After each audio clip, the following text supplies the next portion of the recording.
20 বছরের পরে আমরা কেমন যেন হঠাৎ করেই বড় হয়ে যাই। হাওয়ায় ভাসতে থাকা ফুরফুরে চঞ্চল জীবনটাই হঠাৎ যেন রেসপন্সিবিলিটি, কমিটমেন্ট, হার্ডওয়ার্ক এমন সব কঠিন কঠিন শব্দগুলো লাগাম লাগিয়ে দেয়। জীবনে ঠিক কি করতে চাইছি এটা বুঝতে বুঝতেই শখের বাক্সে তালা মেরে হাতে তুলে নিতে হয় দায়িত্ববোধের চাবি। বাইরে বেরোতে ইচ্ছে করে না, বন্ধুদের ফোন ধরতেও ইচ্ছে করে না।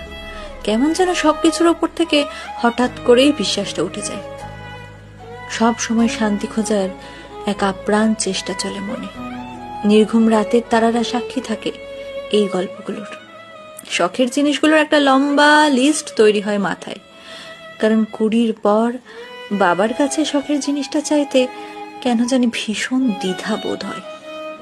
ইঁদুর দৌড়ের এই খেলায় নিজেকে টিকিয়ে রাখার যুদ্ধে হাঁপিয়ে ওঠে মন। ছোটবেলায় বড় হতে চাইতাম, এখন বড় হয়ে